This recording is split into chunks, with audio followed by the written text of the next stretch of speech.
Jamie, and I'm a parent. And I'm Glenn, and I research video games. Welcome back to another episode of Great Games, Better Brains. Today we're going to talk about something called serious games. We've been talking in earlier episodes about fun games and how we can have games interact with schoolwork. But today I want to talk about something called serious games. What are serious games? Good question. A lot of people haven't heard about serious games, and the reason is we have this perception as parents. And the culture in general that games are just for fun and you just play games and they're a waste of time. And what has happened over the last 5 years is that the brain researchers have told us of how powerful games can be to help us learn.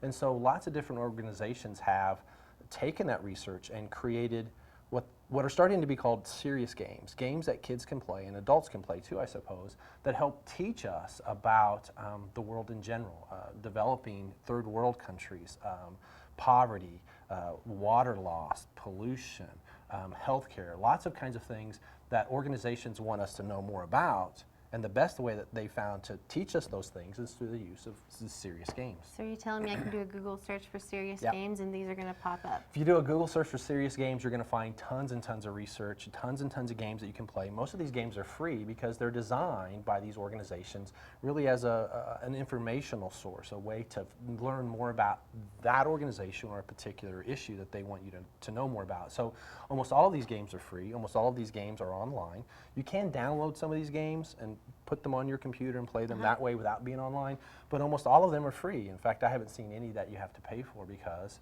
they want that message to get out. So an example of a serious game, a game to help kids who have cancer and leukemia feel better about their treatment, about the chemo, and the research suggests that kids who play these serious games get out of the hospital sooner than kids who don't. Really? So there's some really cool stuff going on with serious games, and I think people need to know about them.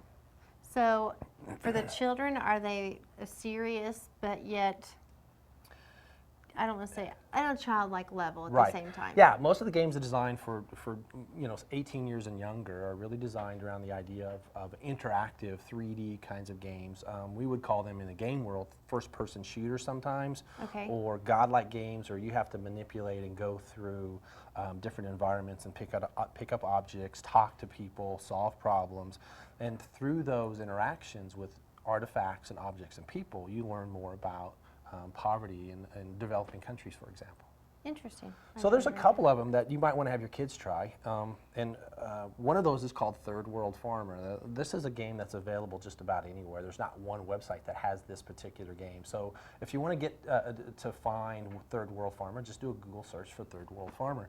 And the idea behind Third World Farmer is to, again, give kids and players of that game an idea of what it's like to live in really extreme poverty and the choices that you have to make between feeding your family or sending one of your kids to school, trying to plant a crop that's wiped out by weather and not having money to replant, and what are you going to do? So a Third World Farmer truly forces kids to go through and make decisions about what kinds of things to buy, animals to buy, plants to, crops to plant. Do I send a kid to school, yes or no? There are some variables that get thrown into that as well, that even though you make great decisions, life looks good, boom, a militia group comes in and destroys all your crops or steals your animals or destroys your home. So you make great decisions, but bad things still happen, and that's a pretty realistic depiction of life in the developing countries. So that's a really good one. I really like that. And there are some points available and some levels to get through, so there's that competition that kids like, but there's also some learning about a serious issue going on there. Is there ever an issue of, well, my kids don't want to play a serious game? I mean, are those sorts of things? How do you kind of... It's a good question, and most good serious games are designed like normal good games, if you want to call them that, because we want kids to get through them and engage in the content. So we talked earlier in another episode about Nancy Drew. Kids are engaged because they want to solve problems. It's the same in the serious games. There's a problem that kids have to solve, and by playing the game, they not only solve the problem and engaged in solving that problem, but the beauty of a serious game is they're learning about that serious issue at the same time. One last one I want to talk about, and this is one created by the United Nations, and it's actually stopdisasters.org.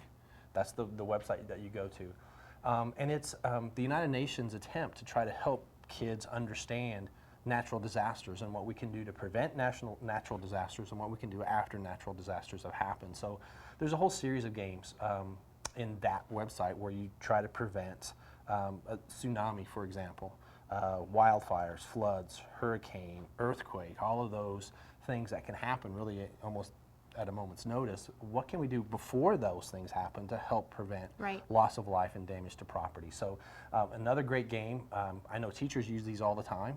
They're about 20 minutes long, and about 15, 16 minutes into the game, things start to happen. You start to notice the waves coming up or the wind coming up or whatever, and all of a sudden, boom, there's the tsunami, goes through and comes back, and you actually get a report that says how well you did. You know, you spent $50,000 getting ready for a tsunami. How well did that $50,000 really pan out? How many lives did you save? How many buildings did you protect? Those kinds of things. So look for serious games. These are kinds of things that are free, which is nice. Right. They teach kids about real world problems and what we can do to help solve some of those problems. And they have some of the same natural engaging elements of other non-serious games, and kids really like to play them. So serious games, check it out, do a Google search, Third World Farmer and stopdisasters.org. Thanks for joining us on this episode of Great Games, Better Brains. For more information, see mykidsturn.com. See you next time.